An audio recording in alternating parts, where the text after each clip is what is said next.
प्रणाम सुंदर साथ जी। बोलो श्री प्राणनाथ प्यारे की जय। बोलो श्री सदगुरु महाराज जी की जय। बोलो श्री राम रतन महाराज जी की जय।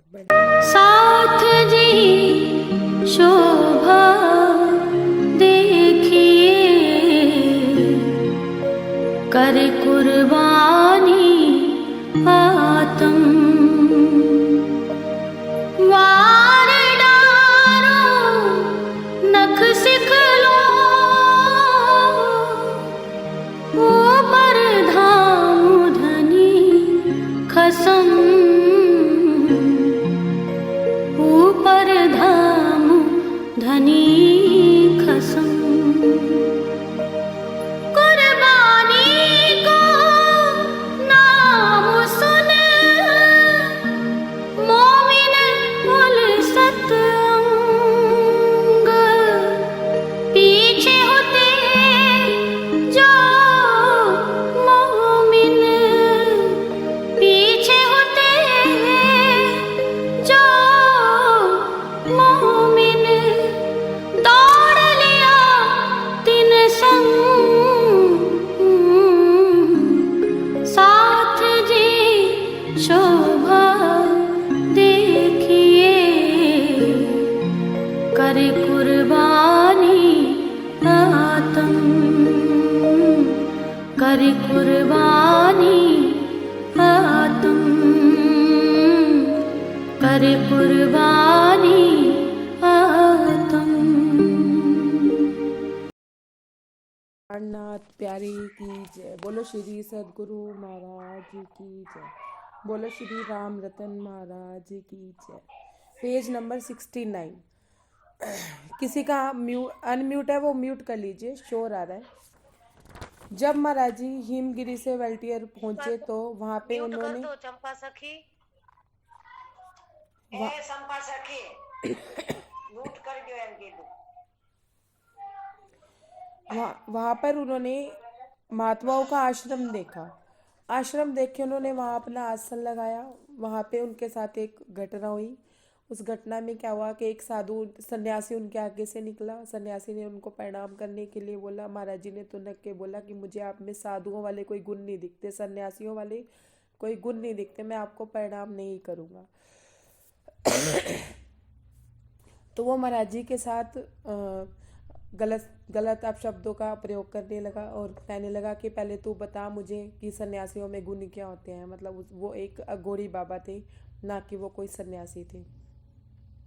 जब महाराज जी ने शास्त्रों के हिसाब से उसको परिचय दिया गीता से कि सन्यासी के ये लक्षण गीता में लिखे हुए हैं, तो वो इतना ज़्यादा उत्तेजित हो गया, इतना ज़्यादा उसमें क्रोध आ गया कि उसने महाराज जी को ये बोला कि मंगलवार के दिन हम आपको देख लेंगे। तो महाराज जी ने बोला मंगलवार को क्या देखना है, अभी देख लीजिए, सब आप तो समर्थवान है।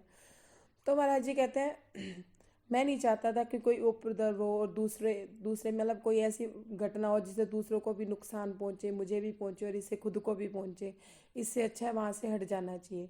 सुंदर साथ जी इसमें एक भाव ये भी आता है, संसारिक तौर पे भी अगर कोई हमारी वजह से अपने जीवन में घुटन और तकलीफ महसूस कर रहा है तो हमें उसकी लाइफ से थोड़े दिनों के लिए हट जाना चाहिए।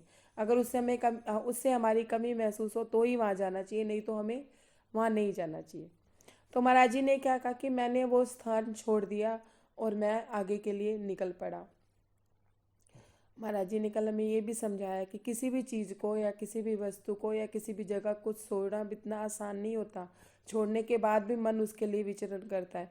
अगर छोड़ने के बाद भी मन उसके लिए विचरण कर रहा है, हम न्यूटन नहीं हो सकते, ना वो अच्छा सोच रहे ना बुरा सोच रहे, हम सोच ही नहीं रहे उसके बारे में। तो वो चीज़ को छोड़ना भी छोड़ना नहीं है। छोड़ने के बाद उस चीज़ के बारे में ज़्यादा कुछ सोचना भी नहीं है। महाराज जी अभी ये भाव दर्शा रहे थे। फिर महाराज जी कहते हैं कि वो महात्मा नहीं माना। उस महात्मा ने क्या किया, पीछे अपनी मंडली के साथ महाराज जी के पीछे पीछे चल पड़ा। तो महाराज जी कहते हैं कि मुझे पक्का था कि कुछ ना कुछ अहित अपना भी करेगा और शायद मेरा भी कर दे। अब महाराज जी आगे क्या कह रहे हैं पेज नंबर 69। उपद्रव तो है ही, अब कोई उपद्रव होना है, हमने चाल बढ़ा दी, अपनी भुगतेंगे जो होना है। महाराज जी कहते हैं अब मुझे ये तो पता चल गया कि ये उपद्रव ही है, मतलब तमाशा करने वाला है, तमाशाबीन है। और तमाशा तो अब ये कुछ ना कुछ करेगा ही।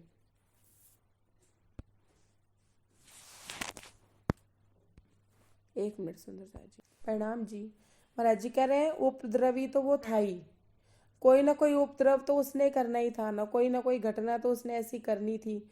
तो महाराज जी कहने लगे कि अब उपद्रवी है कोई बात नहीं, अब जो होगा देखी जाएगी, उसके साथ अच्छा होगा या मेरे साथ बुरा होगा, जो भी है वो देखी जाएगी। महाराज जी कहते हैं हमने अपनी चाल बढ़ा दी ये सोच के कि जो होगा देखी जाएगी, भुगत लेंगे। अब क्या करें, जो बोया काटेंगे, तो अब तो डरना ही अब काहे का। महाराज जी कहते हैं जो बोया वही काटेंगे, ना उससे पंगा लेते ना उसे कुछ कहते तो शायद नहीं कुछ कहना पड़ता। ऐसा नहीं है महाराज जी डर गए थे, उनमें सतबल भी था। तो उनको ये था कि चलो अब जो कर ही दिया है तो उसका भुगतान तो भुगतना ही पड़ेगा, पर जितना बच सकते हो बच लो, भुगते यदि सर आन पड़ा। महाराज जी कहते हैं कि चलो जितना बच सकते हैं बच लेते हैं, जितना इससे इसको भी समझ आ जाए कि हाँ भाई नहीं ऐसा कुछ करना चाहिए, और बाकी जितना भुगतना पड़ेगा वो तो फिर जब सर पे आएगी तब की तब देखेंगे। और महाराज जी क्या कहते हैं, हमने निज हार तज के मरना ठान लिया ही था, जब मरने पर उतर ही आए हैं तो फिर आगे का मैं क्या। महाराज जी कहते हैं कि जब हमने ठान ही लिया कि मैं अपनी जीवन लीला समाप्त करना चाहता था, कारण कि उन्हें सदगुरु नहीं मिल रहे थे, उन्हें कहीं सत की संगत नहीं मिल रही थी, सत का साथ नहीं मिल रहा था।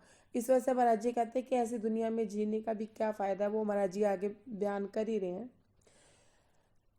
क्या जब मरने पे उतर ही आए हैं तो क्या करेगा वो, ज्यादा क्या करेगा।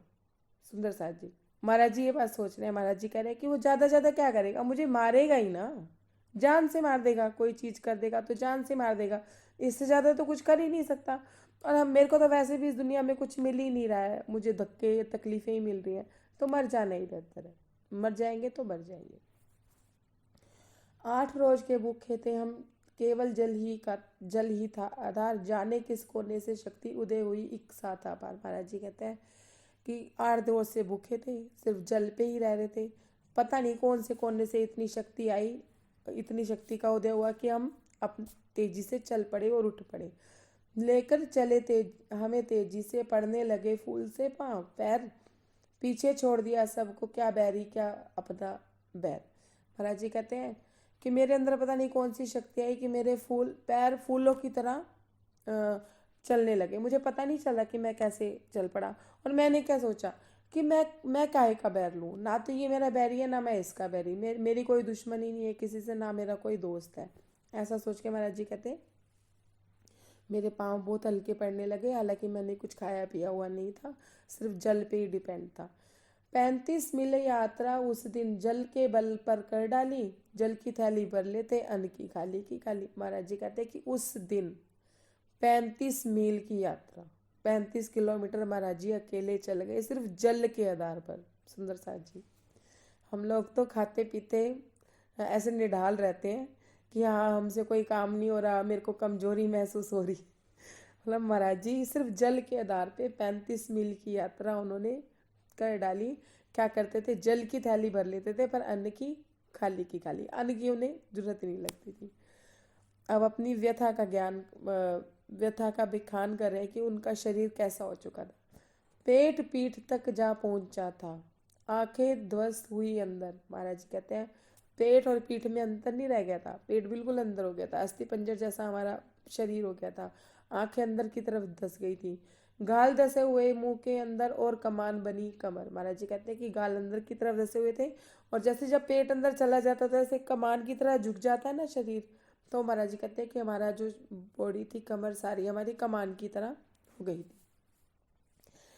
बांध लिया करते थे अपनी गठरी हम अपने हाथों से, किसी खिटप के लिए सहारा धरा रहा करती रातों पे। महाराज जी कहते हैं हम क्या करते, अपनी गठरी कोई हाथ में उनके कोई गठरी नहीं थी, कोई वस्तु नहीं थी, कुछ नहीं था, खाली हाथ थे, कमंडल भी नहीं था। अब तो महाराज जी कहते हैं अपनी गठरी को हम कैसे दोनों घुटनों के अंदर ऐसे बना के छोटी सी गठरी की तरह वो बन जाते थे, छोटे से बन जाते थे, क्योंकि उनके पास ना तो उनके शरीर में कुछ था और ना ही उनकी कमर सीधी थी, तो वो ऐसे अपने आप को गठरी से बना लिया करते थे और कहते थे किसी भी चीज़ का सहारा लेके वो वहाँ कहीं भी बैठ जाया करते थे। धरा करती थी करती रातों में, धरी रहा करती रातों में, कहीं भी रात के समय वो सहारा लेके वहीं पे पड़े रहते थे। धूप लगा करती थी जब खुलती, वरना पड़ी बंधी हुई, नींद न आती हमें नाम की, रहती हमसे भगी हुई। बहुत इंपॉर्टेंट लाइन है सुंदर साथ जी। महाराज जी क्या कह रहे हैं? धूप लगा करती थी जब खुलती, वरना पड़ी है बंधी हुई। महाराज जी कहते हैं कि मेरी आंखें कैसी थी? जब धूप लगती थी ना तो मेरी नींद खुलती थी। सॉरी, धूप लगा करती थी तब मेरी आंखें खुलती थी। ऐसा नहीं कि मुझे भूख लग रही है तो खुल रही है, मुझे चाय चाहिए तो खुल रही है, नहीं। नींद हमें आती नहीं थी। अच्छा, हम ये सोचे ना कि वो महाराज जी सोते थे। महाराज जी कहते नहीं, नींद तो हमें आती ही नहीं थी, वो हमसे भगी हुई रहती थी। तो फिर वो क्या करते थे सुंदर साथ जी? जब वो सोते भी नहीं थे और वो एक जगह पड़े भी रहते थे, खाना पीना भी उनका नहीं था, तो वो कर क्या रहे थे? कोई बता सकता है कि इतनी भी तक आपने सुनी, पीछे महाराज जी क्या कर रहे थे इन सब में? जो महाराज जी इतने इतने घंटे पड़े हुए हैं एक जगह पे, 1 घंटे पे विचरण कर रहे हैं, आराम कर रहे हैं। आराम तो वो करते ही नहीं थे ना, नींद शब्द तो बोला ही नहीं, लेटे तो कभी वो थे ही नहीं, उन्होंने कभी लेट के देखा ही नहीं था। शुरू से ही हम देखते आ रहे हैं कि वो घुटनों में अपने सर को रख के बस उसी अवस्था में रहते थे। तो महाराज जी क्या करते थे इतने टाइम में? क्या करते होंगे? कोई बताएगा? ध्यान में ही ध्यान में किसका ध्यान करते थे? किसका ध्यान करते थे? सर, उनको सच्चे सदगुरु की खोज थी। खोज थी, ठीक है, लेकिन वो ध्यान किसका करते थे? परम धाम का करते थे? 25 पक्षों का करते थे? नहीं, किस चीज का करते थे? मुझे बस तड़प थी उनको कि बस मुझे मेरे सच्चे सदगुरु मिल जाए। सुंदर साथ जी, उनकी तड़प थी, ठीक है, लेकिन वो अपने भी अवगुण निकालने की अपनी पात्रता देखते थे। मन ही अपने मन को देख रहे थे, मन को साध रहे थे, मन ही मन में वो मन मंथन कर रहे थे। उनका मन मंथन चलता था। मन मंथन में वो कितनी देर बैठे हैं उन्हें कुछ पता नहीं चलता था कि हाँ भाई अब क्या कमी रह गई। महाराज जी ने क्या किया? जब उन्होंने सदगुरु की खोज की तो पहले वो 5 दिन में आहार लिया करते थे, फिर उन्होंने कहा नहीं नहीं मुझे ये यात्रा जल्दी पूर्ण करनी है, तो वो 5 दिन में फलाहार करने लग गए कि चलो ठीक है, अभी मेरा शरीर जितना हल्का फुल्का रहेगा मैं उतनी जल्दी यात्रा भी कर सकूंगा। फिर उन्होंने फल भी छोड़ दिए, जल पे आ गए। जल पे आने के बाद भी महाराज जी अभी भी अपना शरीर को उन्होंने जर्जर कर लिया, सब कुछ कर लिया, लेकिन उनके मन में भाव क्या? मन मंथन चल रहा है। अभी उनका मन मंथन ही चल रहा है। देखिए आप, मन मंथन को पूरा करेंगे तो आत्म मंथन तक पहुंचेंगे ना। और हम लोगों का मन मंथन हम करते ही नहीं है, हम करते हैं माया मंथन। माया की बात को सोचते सोचते हम 2 घंटे बिता देंगे, 3 घंटे बिता देंगे, एक ही जगह पे पड़े रहेंगे, या कोई कार्य भी कर रहे हैं, उस कार्य को करते करते भी हमारा मन मंथन क्या कर रहा है? भौतिकताओं की उपलब्धि, या फिर वासनाओं की उपलब्धि, या फिर रिश्तेदारों की उपलब्धि, इन चीज़ों में लगा रहता है जिसमें हम घंटों बिता देते हैं। महाराज जी क्या करें? मन मंथन। राह क्या थी? सदगुरु पाने की। तो महाराज जी को टाइम का नहीं पता चलता था, और जब सूरज उनके सिर पे उग आता था तब उनकी आंखें खुलती थी। हमारे साथ कभी ऐसा हुआ है कि हम अपने सदगुरु के लिए या राज्य जी के लिए, हमें तो रूप श्रृंगार का भी पता है, हमें तो वाणी से हर चीज़ मिली हुई है, हमें हर सारी जायदाद हमारे हाथ में है, क्या हमने कभी उस जायदाद को उपयोग किया? हमने उस जायदाद को उपयोग किया माया के लिए। इससे पीछे भी एक मोस्ट इम्पॉर्टेंट लाइन आई थी, मैं ये पूरा कर लूँ फिर मैं आपको बताऊंगी कि महाराज जी उसमें क्या कहना चाह रहे थे। प्रणाम जी। अब आगे क्या कहते हैं? नींद न आती हमें नाम की, रहती हमसे भगी हुई। कि हमें तो नींद आती ही नहीं थी और हमसे भगी रहती थी। अब बिना नींद किए, नींद के साथ तो अपने 10 घंटे सो लिए, 12 घंटे सो लिए, बिना नींद किए बंदा कब तक बिस्तर पे पड़ा रह सकता है? या कब तक वो घुटनों के अपने घुटनों में मुंह छुपा के, एक गठरी मुंह दबा के बैठ सकता है? नहीं बैठ सकता ना। लेकिन किसी मंथन में हो, मन मंथन में हो, या माया के मंथन में हो, तो वो 4 घंटे भी बैठ सकता है। अब देखिए, 4 रोज की लंबी यात्रा बाद हम यहाँ बाद पहुंच गए बालाजी। महाराज जी कहते हैं कि मैं 4 रोज की लंबी यात्रा करके मैं बालाजी पहुंच गया। मंदिर में हम कहीं न जाते, दर्शन इच्छा भस्म हुई। महाराज जी कहते हैं कि मंदिर में तो मैं जाता ही नहीं था, दर्शनों की इच्छा तो मुझे थी नहीं ना। मैंने दर्शन जब जगन्नाथ में नहीं किए तो मुझे दर्शनों की इच्छा नहीं थी। रात कटी बालाजी प्रातः, वहाँ वहाँ से भी प्रस्थान किया। महाराज जी कहते हैं कि रात मेरी बालाजी में कट गई और मैंने वहाँ से भी प्रस्थान किया। पाप नाशनी जा पहुँचे, गंगा तट पर विश्राम किया। पाप नाशनी एक जगह है जहाँ पे गंगा जी का स्थान है, तो महाराज जी कहते हैं उनके तट पर जाकर हम विश्राम करने बैठ गए। अब देखिए फिर अपनी व्यथा बयान कर रहे हैं। नगन अंग थे वस्त्रहीन, कपड़े का नाम निशान नहीं, बस्ती में जाने के लायक इस कारणवश रहे नहीं। महाराज जी कहते हैं कि उनकी जो लंगोटी थी वो तार तार कहाँ हो गई थी, जब उन्हें शिव जी के दर्शन हुए थे तो उनकी लंगोटी तार तार थी। दूसरी बार जमात, तीसरी बार जमात के साथ। तो अब वो क्या कह रहे हैं कि मैं नगन था, मेरे तो पास वस्त्र भी नहीं थे, मतलब लंगोटी भी नहीं थी, कपड़े का तो नामो निशान ही नहीं था, हाथ में कुछ नहीं, तन पे कुछ नहीं। देखिएगा, समझिएगा इस बात को, तन पे कुछ नहीं, और बस्ती में जाने लायक इसलिए थे नहीं कि अगर सब में जाते तो लोग ये कहते कि नग्न अवस्था में है। कारणवश यही था कि वो किसी भी बस्ती में तो वैसे भी नहीं जाते थे, और उस दिन उस टाइम तो जाने का कोई कारण ही नहीं था। वो ये कहना चाह रहे हैं कि इस कारणवश भी हम बस्ती में नहीं गए थे। जिस हालात में वह रखे उसमें ही रहना ठीक लगा, भाग्य बेचारे को बोतेरा देखा हमने जगह जगह। महाराज जी कहते हैं जिस हाल में वो परमात्मा रखे उसमें ही मुझे रहना ठीक लगा, मुझे कोई फर्क नहीं पड़ता था कि मेरे पास वस्त्र थे या नहीं थे। भाग्य बेचारे को बतेरा देखा हमने जगह जगह। महाराज जी कहते हैं कि मैंने अपने भाग्य को बहुत देख लिया, मैंने वो भाग्य वाले भी बहुत देख लिए जो अपने अपने भाग्य को जगह जगह के धन भौतिकता इकट्ठी कर रहे थे, पर उनमें भी मुझे कोई चीज़ दिखाई नहीं दे रही थी। सुंदर साथ जी, यहाँ पे महाराज जी का भाव संसारिक व्यक्तियों से नहीं है, यहाँ पे महाराज जी का भाव उन साधु संतों से है जो अपने पास इकट्ठा करते थे, मतलब उनके पास वस्त्र भी है, कमंडल भी है, सब कुछ है, उसके बावजूद भी उन्हें परमार्थ का नहीं है, परमात्मा का नहीं है। तो कहते मैंने ऐसे भाग्य का क्या करना था कि अगर मेरे भाग्य में ये सब चीज़ें होती और मेरे सदगुरु मुझे मेरे ना मिले, मुझे मेरे परमात्मा ना मिले, तो उन चीज़ों का कोई मुझे भाव नहीं दिखा। महाराज जी कहते हैं किंतु न करवट उसने ली। ये कहाँ से आ गया? महाराज जी कहते हैं, क्या कह रहे हैं देखिए, भाग्य बिचारे को बोतेरा देखा हमने जगह जगह, किंतु न करवट उसने ली, कुंभकर्ण से परे हुए हम भी बीत चुके थे उसका, अब तक ना प्रभात हुआ। महाराज जी कहते हैं, ध्यान से सुनिएगा, महाराज जी ने क्या कहा, हमने अपने भाग्य को भी देखा, बेचारा बहुत बुतेरा बेचारा, हमें भी वो जगह जगह सा नहीं लगा। वो अपना भाग्य क्या समझ रहे थे? सतगुरु का मिलन, सतगुरु से मिलने की इच्छा। महाराज जी कहते हैं कि मैंने अपने भाग्य को जगह जगह के देख लिया कि मेरे भाग्य में सतगुरु है या नहीं है, लेकिन ये कुंभकर्ण सा करवट, किंतु करवट न ले, उसने कुंभकर्ण से परे हुआ। महाराज जी कहते हैं कि मेरे भाग्य ने ना करवट भी नहीं ली, मेरे भाग्य में कोई ऐसा एक पॉइंट, कोई एक ऐसा बिंदु, कोई एक ऐसा संत भी नहीं आया जो मेरे भाग्य को जगा सकता।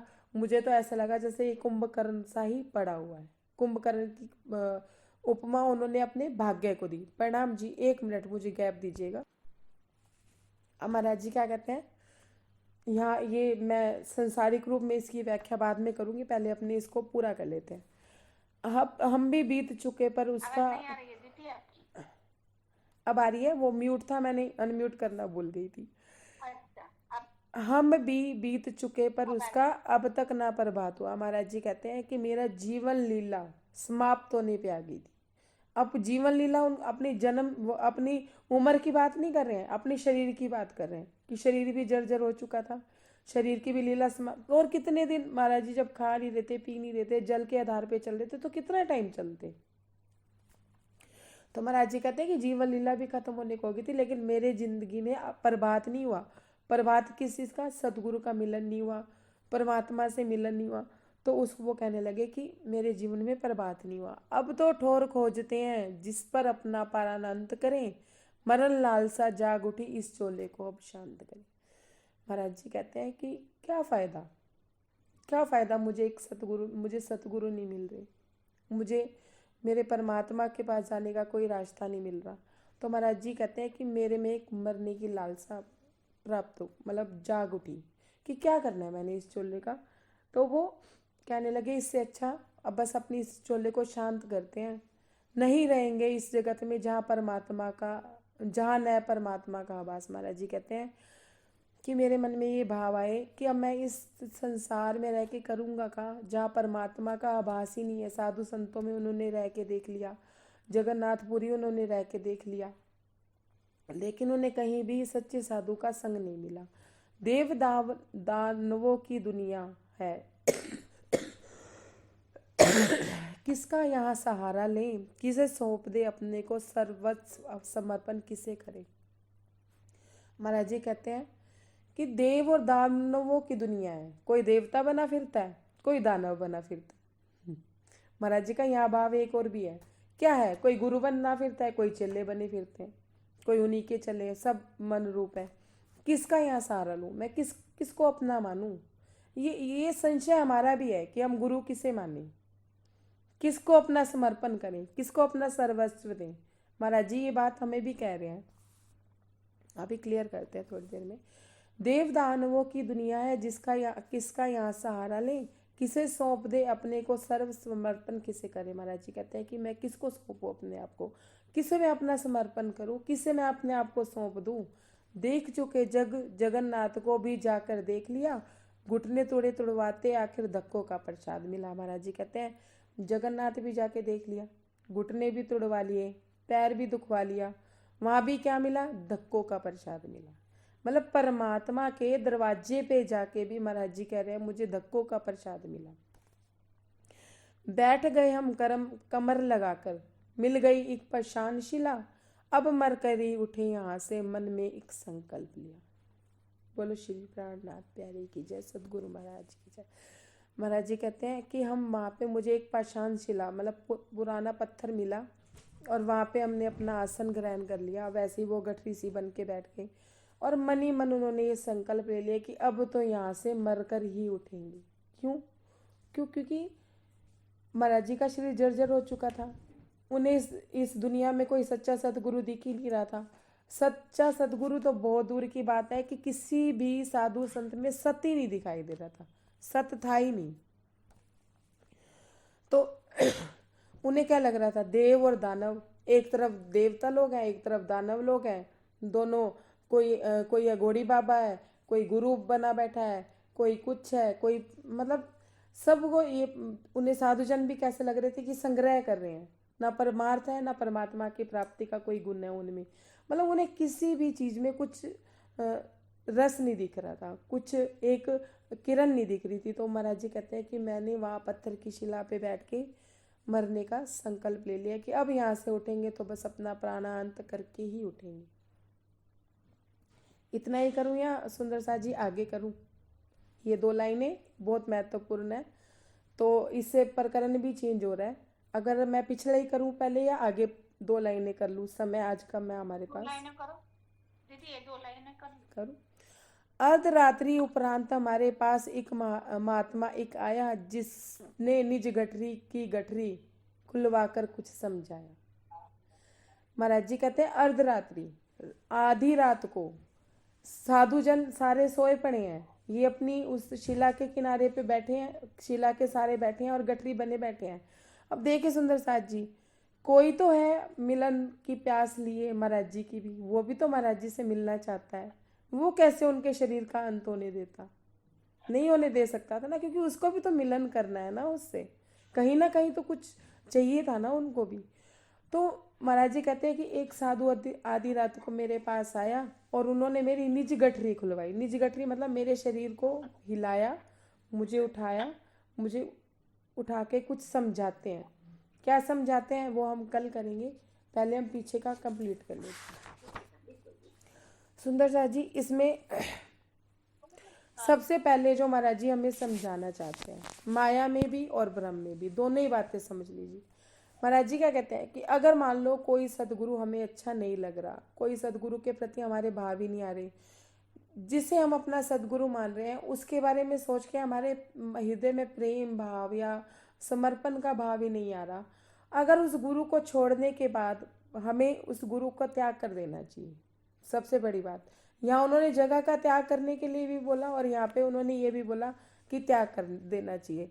अब महाराज जी कहते हैं कि अगर आप त्याग करोगे उस गुरु का, मान लो जिस गुरु से आपको संतुष्टि नहीं हो रही, आपको पार ब्रह्म का रास्ता नहीं मिल रहा, आप त्याग करोगे, तो अब जो आपने उनके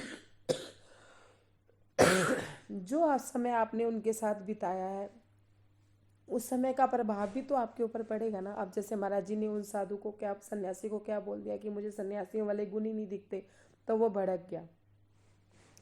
महाराज जी क्या कहते हैं कि क्या होगा, कई बार मेरे जीवन की घटना है कि जब मैंने किसी को गुरु बनाया तो मुझे बाद में ऐसे लगता था कि मैं उनके बारे में, मेरे को समर्पण भाव अंदर से आता नहीं था, मुझे प्रेम भाव भी नहीं आता था, ना मुझे कोई सत्य दर्शता था।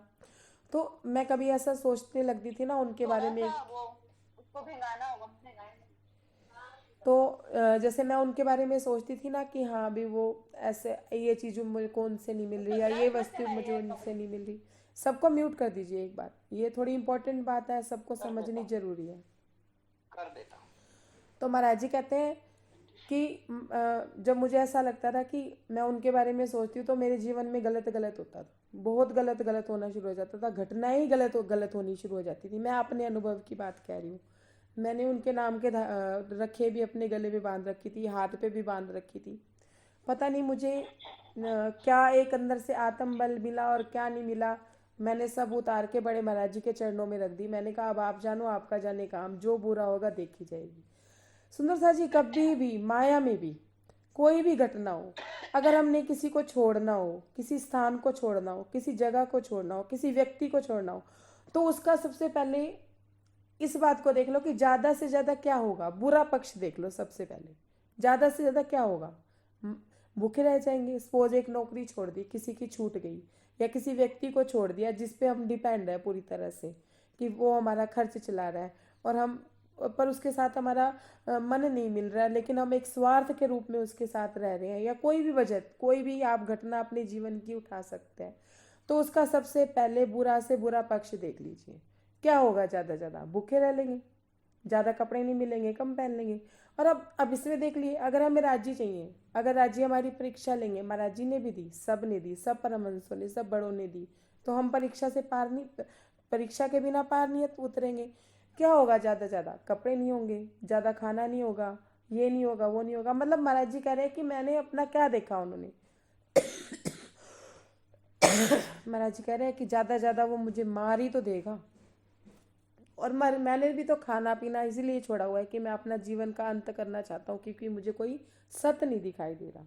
तो ज़्यादा से ज़्यादा उस चीज़ का बुरा देख लीजिए कि क्या होगा, और उसके बाद अपने को भय मुक्त करके उसके लिए अपना चलना शुरू कर दीजिए।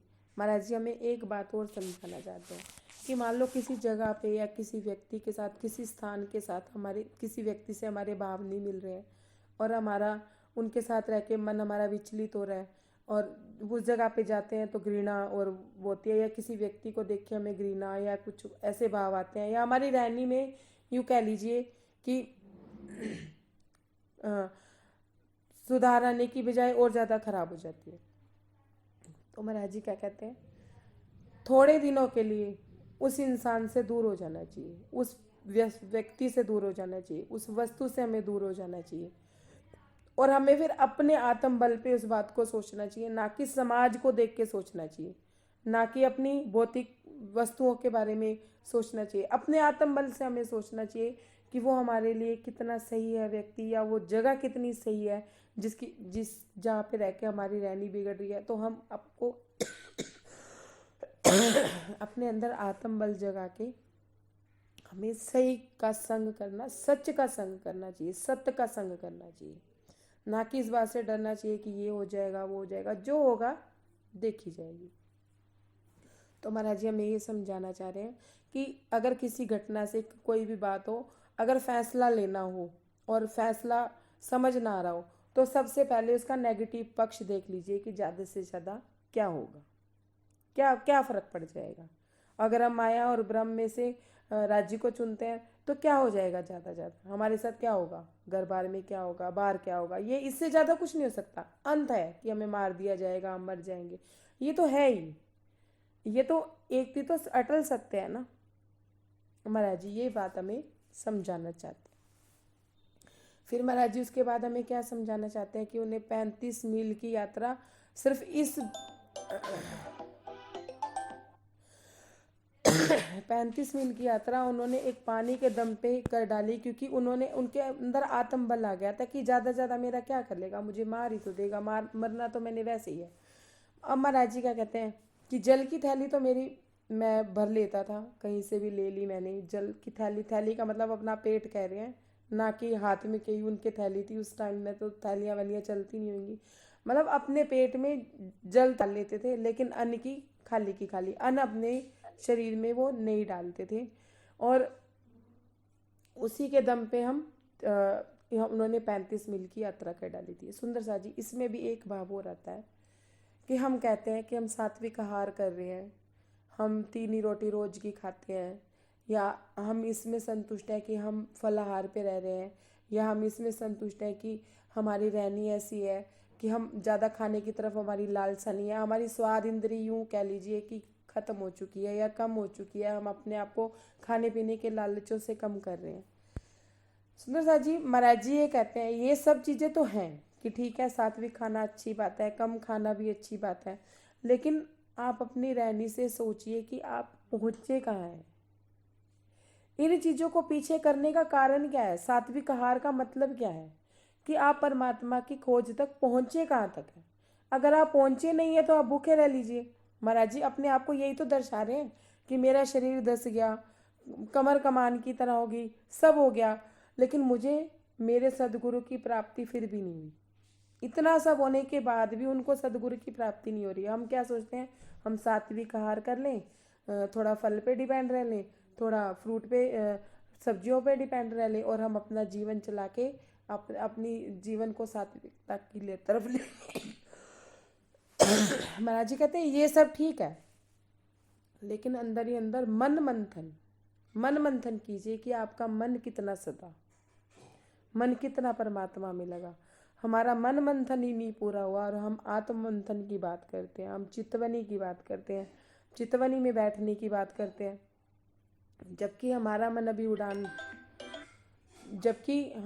अभी उड़ान भर रहा है इधर की उधर की। हम सारी जिंदगी, सुंदर सा जी देखिएगा, हम अपना पूरा जीवन देखते हैं, मैं अपना देखती हूँ कि पूरा जीवन हम बचपन में पैसे से कमज़ोर रहे या जो भी रहे, जब कमाने लगे तो खूब पैसा कमाने की होड़ में दिन रात मेहनत में लगे हुए हैं। भौतिकताएं हमने प्राप्त कर ली, घर भी बन गया, सब कुछ बन गया। बनने के बाद क्या लगा? क्या भौतिकताओं के पीछे हम अपनी यात्रा करते रहे। एक समय ऐसा लगता है ना कि इतना सब कुछ इकट्ठा करके मिला क्या? कामनाओं की, वासनाओं की पूर्ति के लिए हम लगे रहे, कुछ मिला? परमात्मा के नाम पे हमें कुछ मिला? नहीं मिला। राज्य की प्राप्ति हुई? नहीं हुई। क्या फ़ायदा हुआ? पूरी जिंदगी भाग भाग के क्या फ़ायदा हुआ? अब यूं नहीं है कि कमाना नहीं है। अब महाराज जी कहते हैं मांगना भी मरण समान है, कि किसी के आगे हाथ फैलाना भी मरण समान है। महाराज जी तो खाने पीने की चीज़ें भी नहीं मांगा करते थे। देख लो आप जल पे रह रहे हैं, क्या अन्न वो किसी से मांग नहीं सकते थे? कोई देता ना उन्हें। साधु संत तो एक दूसरे के साथ रहते इसलिए कि उनका पूर्ति हो जाए। महाराज जी हमें ये बात समझाना चाहते हैं कि हमें कमाना है, उतना कमाना है जितनी जरूरत है। जरूरत से ज़्यादा के लिए भागना नहीं है। इकट्ठा करने की प्रवृत्ति यूं नहीं कि अगर है तो फेंक दो, लेकिन उसमें अपना मन लगाना नहीं है। अपने मन को उस धन की एकत्रितता पे लगाना नहीं है कि हाँ अभी हम 24 घंटे पैसा पैसा कर रहे हैं और पैसे पैसे के लिए कलप रहे हैं या भौतिकताओं के लिए कलप रहे हैं। हमारे पास ये चीज़ नहीं है, हमारे पास वो चीज़ नहीं है। इन चीज़ों में हमें लगना नहीं है। और नहीं तो मैं खुद भी देखती हूँ कि आज मैंने घर भी बना लिया, सब बना लिया, लेकिन राज्य कहाँ है हमारी ज़िंदगी में? लगे हैं ना, वही घर बन गया पार्टी कर लो, घर बन गया अब तो चिंता ही खत्म होगी, चलो खाओ पियो ऐश करो। इन चीज़ों में लगे ना। राज्य की बहुत मेहर है, महाराज जी की बहुत मेहर है, राज्य बहुत मेहर कर रहे हैं।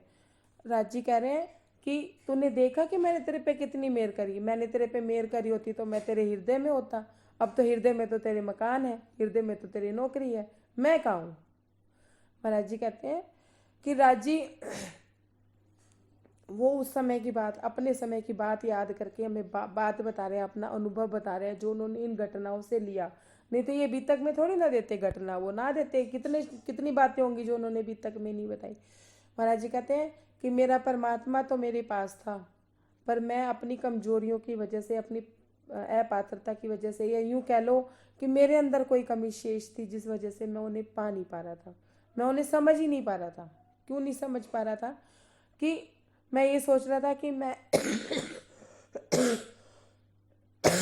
खाना नहीं खाऊंगा तो मुझे जल्दी मिल जाएंगे, मैं अपने अन्न जल का त्याग कर दूंगा तो जल्दी मिल जाएंगे। ऐसे परमात्मा नहीं मिलते।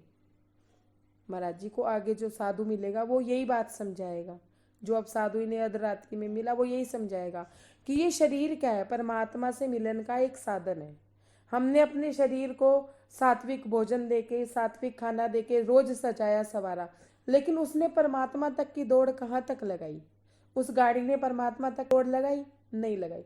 महाराज जी कहते मैंने अपनी जीवन की गाड़ी को, मैंने अपने शरीर को जर्जर कर लिया था, लगभग मैं समाप्ति की ओर ही था। महाराज जी खुद कह रहे हैं इस बात को। तो सुंदर साथ जी, सात्विक आहार के साथ साथ हमें राज्य की तरफ हमारी उड़ान कितनी है, ये बात महाराज जी हमें समझाना चाह रहे हैं। पाप नाशनी जा पहुंचे गंगा तट पर विश्वराम। एक मिनट। महाराज जी कहते हैं कि हम अपनी यात्रा करके बालाजी पहुंच गए। बालाजी पहुंचने के बाद जब उन्होंने जगन्नाथपुरी ने मूर्तियों के दर्शन करने की उनकी अभिलाषा नहीं थी, वो क्या कह रहे हैं कि हमारी अभिलाषा ही खत्म हो गई थी, मंदिर में हम कहीं जाते ही नहीं थे, दर्शन इच्छा की हमारी इच्छा ही भस्म हो चुकी थी, कि वो मूर्तियों के दर्शन नहीं करते थे। यूं नहीं कि वो परमात्मा के दर्शन नहीं करते थे, शिव जी से मिले, वो जमात सहित मिले, लेकिन मूर्ति पूजा में वो विश्वास नहीं रखते थे, क्योंकि वो मूर्तियों में उन्हें कुछ मिला नहीं था, तो वो मूर्ति पूजा नहीं करते थे। कहते हैं कि रात हमारी बालाजी पे कट गई और शरीर पे वस्त्र थे नहीं, जो हम पापनाशी जब गंगा के किनारे पे विश्राम करने पहुंचे तो कहते हैं हमारे वस्त्र के नाम पर हमारे शरीर पे कुछ नहीं था, इसलिए हम अंदर जाने के लायक नहीं थे। मतलब जहाँ पे सब लोग होते हैं वहाँ जाने के लायक, जहाँ साधु संतों का भी संग था तो वहाँ भी जाने लायक नहीं अपने आप को समझ रहे थे सुंदर साथ जी। ये बात यहाँ आती है कि हम भी अपने लायक, जब तक हम भौतिकताओं में अपने आप को सक्षम नहीं कर लेते, हम अमीरों के बीच में जाना लायक नहीं समझते। और हम अपनी भौतिक इच्छाओं को लेके, ये तो थी माया की बात कि हमें ऐसा लगता है, हीन भावना लगती है कि इन लोगों के बीच उठने बैठने हम लायक नहीं है, क्योंकि हमारे पास ये नहीं है, हमारे पास वो नहीं है। लेकिन महाराज जी क्या कहते हैं कि हम परमात्मा के दरवाजे पे भी तब हम जाने लायक नहीं है जब हमारे अंदर सत्य का बल नहीं है, हमारे पास सिर्फ भौतिकताओं की इच्छा है, कामनाओं की इच्छा है कि हम अपनी कामनाएं पूरी करने के लिए मंदिर आश्रम जा रहे हैं, तो हम इस लायक नहीं है कि हम मंदिर आश्रम जा सके, कि अगर हम अपनी कामनाएं इच्छाएं लेके जाते हैं। अब देखिए महाराज जी क्या कह रहे हैं, विचारे भाग्य विचारे तो बहुतेरा, देखा हमने जगह जगह। महाराज जी कहते हैं कि मैंने अपने भाग्य को जगह जगह विचारा। सुनिएगा सुंदर साथ जी, कि मैंने अपने भाग्य को जगह जगह ये देखने की कोशिश की कि मेरे भाग्य में सद्गुरु क्यों नहीं है, मेरे भाग्य में परमात्मा की प्राप्ति क्यों नहीं है, एक परमात्मा जो मुझे मिलना नहीं चाह रहा, क्या कारण है? अपने अंदर त्रुटियां देख रहे हैं हम लोग, सामने वाले में त्रुटियां देखते हैं कि ये मुझे राज्य में क्यों नहीं लगने दे रहा, ये मेरे सिर पे आके क्यों चिल्ला रहा है, ये मेरे को ऐसे क्यों कह रहा है, मैं चितवनी करी उसको पता नहीं चल रहा कि आसपास खटर पटर ना करे, मैं बैठक करी हूँ आसपास खटर पटर क्यों कर रहे हैं। हम सामने वालों में कमियां देख रहे हैं, हम अपने में नहीं देख रहे कि हमारी एकाग्रता इतनी होनी चाहिए, हमारा राज्य से प्रेम इतना होना चाहिए, दुनिया में आग लग रही हो, कुछ हो रहा हो, कितना भी शोरगुल हो, भीड़ में भी हम अकेले रह सके, भीड़ में भी हम एकांत में रह सके। सुंदर साथ जी महाराज जी इसमें बहुत गहरी बात समझा रहे हैं। इसकी अगली लाइन और भी ज़्यादा गहरी है कि मैंने ना अपने भाग्य को जगा जगा के देख लिया। जगा जगा के मतलब जैसे कोई सोया होता था उसको हाथ लगा के अपने जगाते हैं ना कि उठो उठो, क्या मैंने अपने भाग्य को बथेरा जगाया कि मुझे कहीं कुछ मिले, मुझे सदगुरु मिले, मुझे सदगुरु की झलक मिले।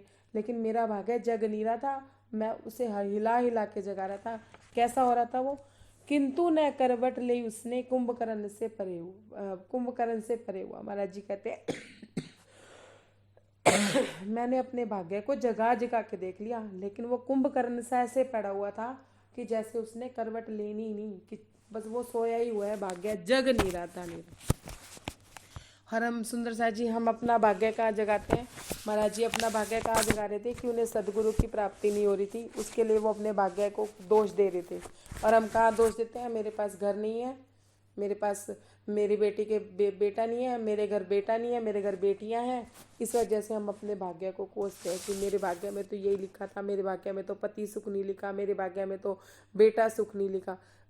हम इस तरह से अपने भाग्य को कोसते हैं, जबकि महाराज जी कहाँ कोस रहे हैं कि मेरे को सदगुरु नहीं मिले और मेरे जीवन का प्रभात ही नहीं हो रहा और कुंभकर्ण की तरह मेरा भाग्य पड़ा हुआ है।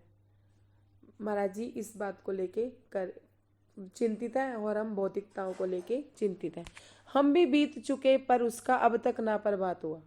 महाराज जी कहते हैं कि मेरा जीवन, मेरा शरीर भी जर्जर हो गया, मरने को आ गया, लेकिन इसका प्रभात नहीं हुआ। मेरे भाग्य का दिन नहीं हुआ, मेरे भाग्य में रात ही है कि मैं मरणावस्था में आ गया, तब भी मेरे सदगुरु मुझे नहीं मिले।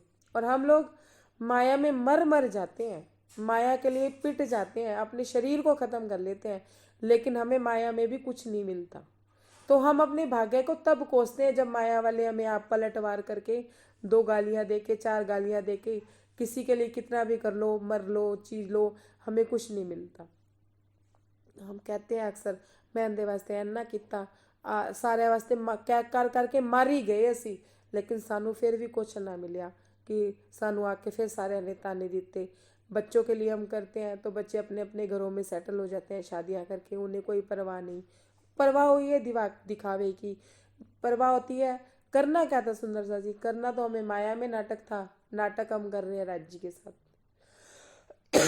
रहना हमें माया में इस तरह से था कि बस हमें अपने बच्चों का करना है, ठीक है जितना करना है, पर मरना नहीं है। हम मर कहाँ रहे हैं, माया में, और कर रहे हैं राज्य के साथ, उल्टा कर रहे हैं हम सुंदर साथ जी। मरना किसके लिए था, राज्य के लिए मरना था, पल पल अपनी इच्छाओं को, पल पल अपनी कामनाओं को मारना था। लेकिन हम मर कर रहे हैं माया में और कर रहे हैं राज्य के लिए, और जबकि मरना राज्य के लिए था और सिर्फ करना था माया में कि हाँ भाई कर दिया, हो गया, है ना। हमारा उल्टा सिस्टम चल रहा है, हमारा राज्य का उल्टा। अब क्या करें, अब तो ठोर खोजते हैं जिस पर अपना अपार आनंद करें। हमारा जी कहते हैं कि मैं तो अपना बस प्राण का अंत करने की सोच रहा हूँ। हम वो परमात्मा की राह पे अपना परमात्मा का मतलब अपना अंत करने की सोच रहे हैं कि मुझे सतगुरु नहीं मिले, और हम माया में अपना अंत करने को तैयार हो जाते हैं। अब मेरा जिंदा कोई फायदा नहीं, मेरी औलाद मैनू नहीं पुछदी, मेरी नोआ मैनू नहीं पुछ दिया गया, मैनू कोई प्यार ही नहीं करता, मैनू कोई सम्मान ही नहीं देता, मेरी कोई कदर ही है नहीं गी। ये सोच सोच के वो कहती है इस नाल चंगा था मैं मारी जावा। मतलब हम माया में यूं मरने को तैयार हैं, लेकिन यूं नहीं कि राज्य के लिए हम मरे। सुंदर सा जी इसमें एक बात मैं समझाती हूँ जो मुझे महाराज जी ने मुझे समझाई, थोड़ा ध्यान से समझिएगा, बहुत प्यारी बात है। हमें कैसे, हम अपने आप को कैसे राज्य में लगा सकते हैं, कैसे अपने मन को हम साध सकते हैं। महाराज जी कहते हैं हम लोगों को एकांत पसंद नहीं है, सबसे बड़ी बात। मुझे जो महाराज जी ने राह दी मैं वो आपको बताती हूँ। महाराज जी कहते हैं तुझे एकांत पसंद नहीं है, एकांत में बैठी होगी फ़ोन चाहिए, फ़ोन नहीं तो कोई दोस्त चाहिए, दोस्त नहीं तो टीवी चाहिए, टीवी नहीं तो कोई ना कोई ऐसा पर्सन अपने आसपास घूमता हुआ मिलना चाहिए कि घर में हम एकांत में नहीं, अपने कमरे में एकांत में नहीं रह सकते।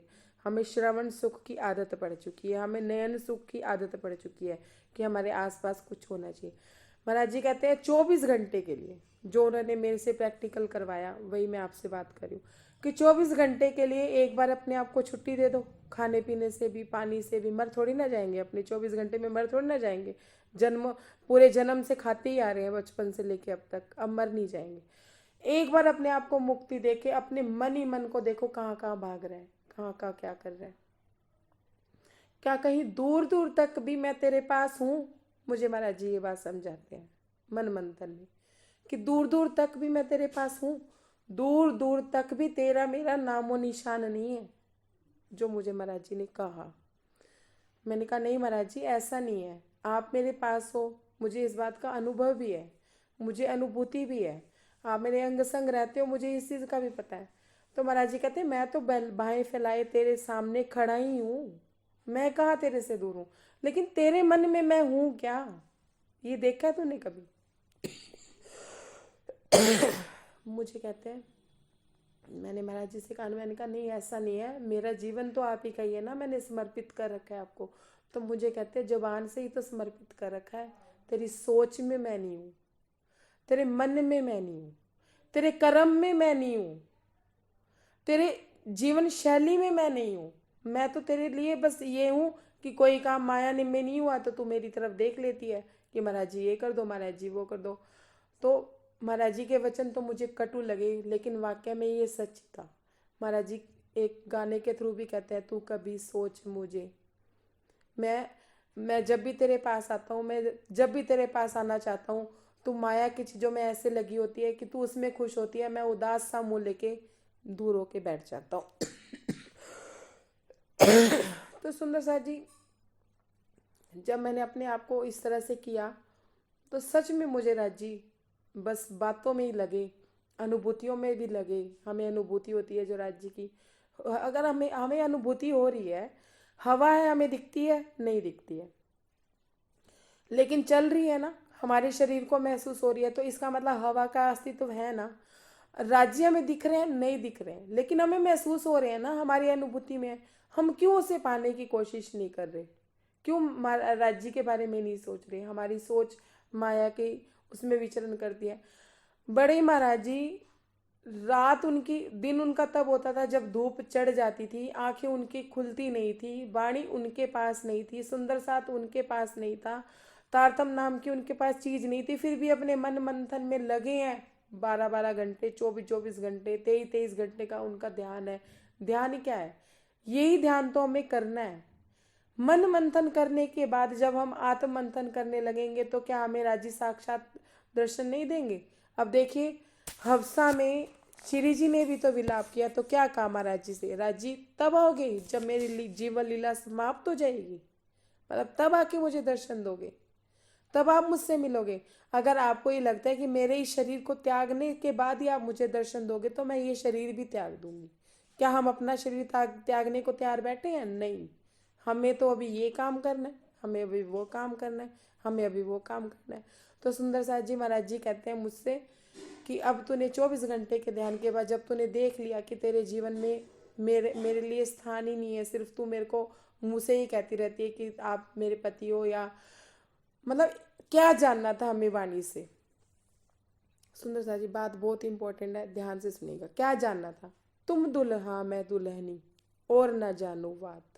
पर हमें तो और बातें बहुत जाननी है। 14 लोग ब्रह्मांड जानना है, अव्यकृत जानना है, अपने रिश्ते नाते दोस्त यार सब जानने हैं। हमें तो हर चीज जाननी है ना। कौन सी चीज हमने सिर्फ ये कह के कि तू दुल्हा मैं दुल्हनी, बस और कुछ मुझे जानना ही नहीं है। मेरे विचारों में तू है, मेरी रहनी में तू है, मेरे कहने में भी तू है। नहीं, हमें तो गुरु बन के बैठना है, सतगुरु बन के बैठना है, चेले चपाटे इकट्ठे करने हैं। क्या कहा महाराज जी ने? मुझे क्या दिखा? देव और दानव दुनिया में या देवता दिखते हैं, या गुरु दिखते हैं बने हुए, उनके नीचे चले चपाटे दिखते हैं, या दानव दिखते हैं, या अघोड़ी बाबा जैसे मिलते हैं जो डरा धमका के बाकी साधु संतों को परमात्मा के रास्ते पे से विरक्त करते हैं। समझने की बात है सुंदर साहब जी। एक बात बहुत गहरी है ये कि देव और दानवों की दुनिया में किसका यहाँ सार है? या तो गुरु बना के बैठ जाओ या गुरु बन के बैठ जाओ। मन रूप है, अपने मन की वासनाएं हल हुई नहीं है, खुद को तो राजी दिखे नहीं है, दूसरों को राजी दिखाने की बात करते हैं हम लोग।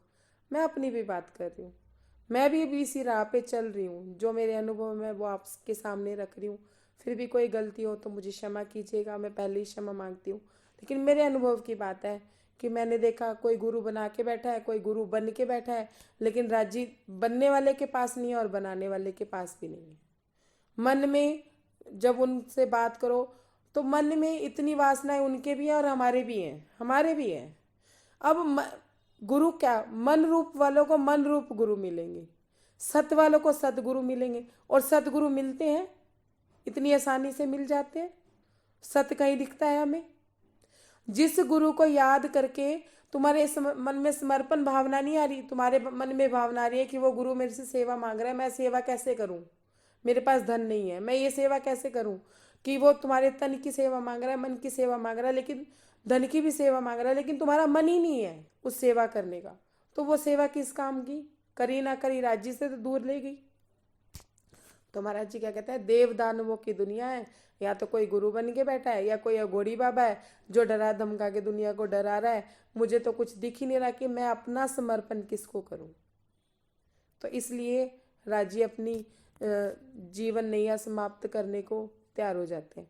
फिर बैठे बैठे देखिए सुंदरसा जी, इसमें महाराज जी एक बात और कह रहे हैं कि बैठे बैठे महाराज जी ये मनन कर रहे हैं कि मैं जगन्नाथपुरी गया तो मुझे क्या मिला, धक्कों का प्रसाद मिला।